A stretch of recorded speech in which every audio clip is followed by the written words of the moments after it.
नमस्कार। ये आकाशवाणी शिमला है। अब आप प्रभा शर्मा से प्रादेशिक समाचार सुनिए। आज के मुख्य समाचार। प्रदेश में मुख्यमंत्री सुख आश्रय योजना औपचारिक रूप से शुरू। योजना में नए चिन्हित 2700 अनाथ बच्चों को भी मिलेगी वित्तीय सहायता। मुख्यमंत्री सुखविंदर सिंह सुक्खू ने कहा, अनाथ बच्चों की मदद के लिए कानून के तहत योजना बनाने वाला हिमाचल बना देश का पहला राज्य। उप मुख्यमंत्री मुकेश अग्निहोत्री ने विद्यार्थियों से रैगिंग सहित नशे से दूर रहने का किया आह्वान। और नेता प्रतिपक्ष जयराम ठाकुर ने कोरोना काल में सेवाएं देने वाले आउटसोर्स कर्मियों को सरकार द्वारा बर्खास्त करने के फैसले को अमानवीय बताया। अब समाचार विस्तार से। मुख्यमंत्री सुखविंदर सिंह सुक्खू ने आज शिमला के ऐतिहासिक रिज मैदान से राज्य स्तरीय समारोह में अनाथ, विशेष रूप से सक्षम बच्चों, निराश्रित महिलाओं और वृद्धजनों को व्यापक सहायता के दृष्टिगत मुख्यमंत्री सुख आश्रय योजना की औपचारिक शुरुआत की। इसके साथ ही हिमाचल अनाथ बच्चों व अन्य वंचित वर्गों की मदद के लिए कानून बनाकर ये योजना लागू करने वाला देश का पहला राज्य बन गया। मुख्यमंत्री ने इस अवसर पर योजना के पात्र बच्चों को 4 करोड़ 68 लाख रुपए के वित्तीय लाभ का वितरण भी किया। इसके अतिरिक्त विभिन्न व्यावसायिक पाठ्यक्रमों में अध्ययनरत 17 अनाथ बच्चों को 7,02,000 रुपए फीस और 4,08,000 रुपए मासिक व्यय का वितरण किया गया। मुख्यमंत्री ने पालक देखभाल व प्रयोजन के अंतर्गत 1,106 लाभार्थियों को 2 करोड़ 65 लाख रुपए के वित्तीय लाभ हस्तांतरित किए। इसके अतिरिक्त बाल देखभाल संस्थानों के 12वीं कक्षा के 30 मेधावी छात्रों को लैपटॉप और लघु व सूक्ष्म उद्योगों की स्थापना के लिए 3 लाभार्थियों को 6 लाख रुपए का आवंटन भी किया गया। सुखविंदर सिंह सुक्खू ने कहा कि सुख आश्रय योजना के अंतर्गत नए चिन्हित किए गए लगभग 2700 अनाथ बच्चों को भी 27 वर्ष की आयु पूर्ण होने तक 4,000 रुपए मासिक वित्तीय सहायता प्रदान की जाएगी। सुखविंदर सिंह सुक्खू ने कहा कि योजना के अंतर्गत अनाथ बच्चों को वार्षिक आधार पर 15 दिवसीय अध्ययन भ्रमण करवाया जाएगा, जिसका सारा खर्च प्रदेश सरकार द्वारा वहन किया जाएगा। उन्होंने कहा कि अनाथ बच्चों को प्रदत्त ये अधिकार दया के रूप में नहीं, बल्कि एक कानून बनाकर उन्हें उपलब्ध करवाया गया है। मुख्यमंत्री ने इन बच्चों को प्रोत्साहित करते हुए कहा कि वे बड़े सपने देखें और उन्हें पूरा करने के लिए कड़ी मेहनत करें। सुखविंदर सिंह सुक्खू ने कहा कि वर्तमान राज्य सरकार ने आपदा प्रभावित 16,500 परिवारों की सहायता के लिए 4,500 करोड़ रुपए का विशेष राहत पैकेज जारी किया है। मुख्यमंत्री ने इस अवसर पर प्रदर्शनी का अवलोकन किया और अनाथ बच्चों के साथ दोपहर भोज में भी शामिल हुए। इस दौरान सामाजिक न्याय व अधिकारिता मंत्री कर्नल धनीराम शांडिल ने मुख्यमंत्री सुख आश्रय योजना के महत्व पर बल देते हुए कहा कि अनाथ बच्चों के कल्याण में सरकार की ये फ्लैगशिप योजना कारगर साबित होगी। इस अवसर पर कृषि मंत्री चंद्र कुमार और लोक निर्माण मंत्री विक्रमादित्य सिंह सहित अन्य गणमान्य लोग मौजूद रहे।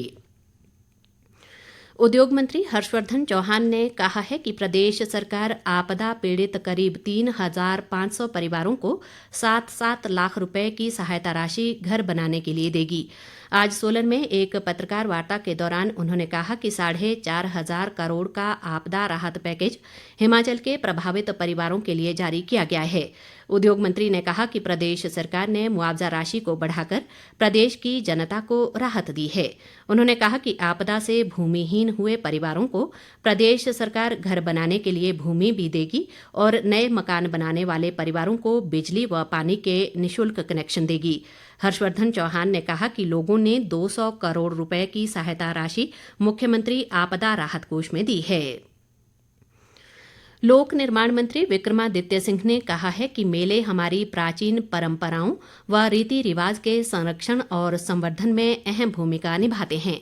वे आज सिरमौर जिले की पच्छाद विधानसभा क्षेत्र की जदोल टपरोली पंचायत में पझौता क्षेत्र स्वतंत्रता सेनानियों की स्मृति में आयोजित किए जाने वाले 2 दिवसीय मेले के समापन समारोह के अवसर पर बोल रहे थे।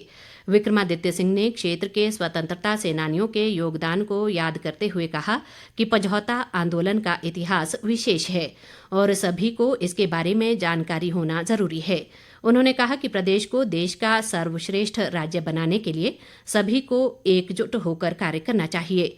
विक्रमादित्य सिंह ने कहा कि प्रधानमंत्री ग्रामीण सड़क योजना के तहत प्रदेश को 2600 करोड़ रुपए मिले हैं, जबकि सिरमौर जिले में 95 करोड़ रुपए के कार्य इस योजना के तहत चल रहे हैं। उन्होंने कहा कि चुने हुए प्रतिनिधियों की मांगों को पूरा किया जाएगा। उप मुख्यमंत्री मुकेश अग्निहोत्री ने ऊना जिला के सलोह स्थित IIIT का नाम विश्व मानचित्र पर अंकित करने के लिए साझे प्रयासों पर बल दिया है।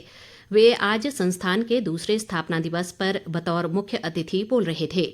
अग्निहोत्री ने लोक निर्माण विभाग के अधिकारियों को संस्थान तक जाने वाली सड़क को आवश्यकता अनुसार चौड़ा करने के निर्देश दिए। उन्होंने संस्थान में पढ़ने वाले विद्यार्थियों को स्थानीय लोगों के साथ जुड़कर उन्हें संस्थान की महत्वता के बारे में जानकारी उपलब्ध करवाने को कहा। अग्निहोत्री ने संस्थान के विद्यार्थियों को प्रदेश की संस्कृति और प्रसिद्ध धार्मिक स्थलों की जानकारी के लिए हिमाचल भ्रमण का सुझाव दिया, ताकि अलग अलग राज्यों से आए विद्यार्थी हिमाचल के सौंदर्य का वर्णन कर सकें। उन्होंने विद्यार्थियों से रैगिंग सहित सिंथेटिक ड्रग व अन्य नशों से दूर रहने का आह्वान किया। इस अवसर पर उप मुख्यमंत्री ने मेधावी विद्यार्थियों को स्वर्ण पदक व प्रमाण पत्र देकर सम्मानित किया। पूर्व मुख्यमंत्री व नेता प्रतिपक्ष जयराम ठाकुर ने कोरोना काल में सेवाएं देने वाले करीब 2000 आउटसोर्स कर्मियों को राज्य सरकार द्वारा बर्खास्त किए जाने की कड़ी आलोचना की है। एक बयान में उन्होंने कहा कि सरकार ने 6 महीने का वेतन दिए बिना 30 सितंबर को इन कर्मियों को नौकरी से निकाल दिया, जो बेहद निंदनीय है। जयराम ठाकुर ने कहा कि कोविड के दौरान काम करने वाले लोगों को पूरी दुनिया में सम्मानित किया गया, जबकि हिमाचल में कोविड वॉरियर को अपमानित किया जा रहा है। नेता प्रतिपक्ष ने कहा कि कोविड वॉरियर को बाहर करने का प्रदेश सरकार का फैसला पूर्णतया अमानवीय है। उन्होंने कहा कि सरकार को बने मात्र 10 महीने ही हुए हैं, लेकिन आज प्रदेश भर के लोग सड़कों पर हैं और ये परिस्थिति सरकार की नाकामी व झूठ के कारण बनी है।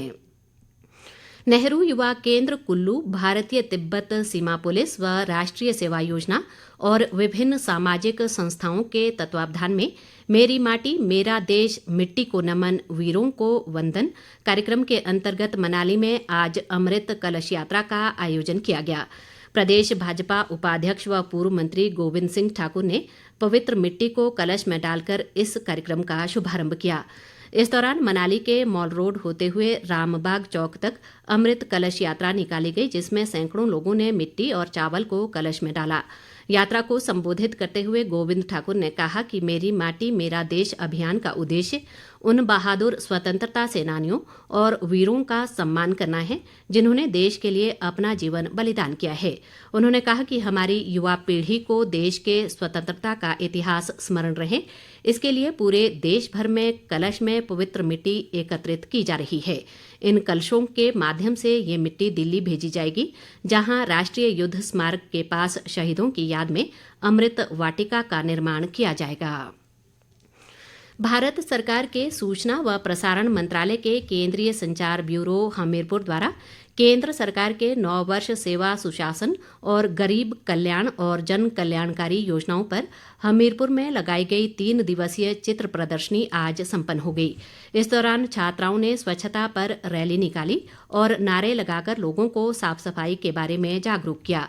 सूचना प्रसारण मंत्रालय भारत सरकार के केंद्रीय संचार ब्यूरो हमीरपुर के प्रभारी सुरजीत सिंह ने बताया कि इसके अलावा गीत व नाटक के माध्यम से भी विद्यार्थियों और अध्यापकों को भारत सरकार की जन कल्याणकारी योजनाओं की जानकारी दी गई। धर्मशाला स्थित अंतर्राष्ट्रीय क्रिकेट स्टेडियम में 7 अक्टूबर को होने वाले ICC विश्व कप के मुकाबले के लिए बांग्लादेश की टीम आज धर्मशाला पहुंची। गग्गल हवाई अड्डे पहुंचने पर बांग्लादेश की टीम का प्रदेश क्रिकेट एसोसिएशन के पदाधिकारियों द्वारा स्वागत किया गया। बांग्लादेश टीम के खिलाड़ी कल दोपहर के समय धर्मशाला के क्रिकेट मैदान में अभ्यास करेंगे। अंत में मुख्य समाचार एक बार फिर। प्रदेश में मुख्यमंत्री सुख आश्रय योजना औपचारिक रूप से शुरू। योजना में नए चिन्हित 2700 अनाथ बच्चों को भी मिलेगी वित्तीय सहायता। मुख्यमंत्री सुखविंदर सिंह सुक्खू ने कहा, अनाथ बच्चों की मदद के लिए कानून के तहत योजना बनाने वाला हिमाचल बना देश का पहला राज्य। उप मुख्यमंत्री मुकेश अग्निहोत्री ने विद्यार्थियों से रैगिंग सहित नशे से दूर रहने का किया आह्वान। और नेता प्रतिपक्ष जयराम ठाकुर ने कोरोना काल में सेवाएं देने वाले आउटसोर्स कर्मियों को सरकार द्वारा बर्खास्त करने के फैसले को अमानवीय बताया। इसके साथ ही ये समाचार बुलेटिन समाप्त हुआ। नमस्कार।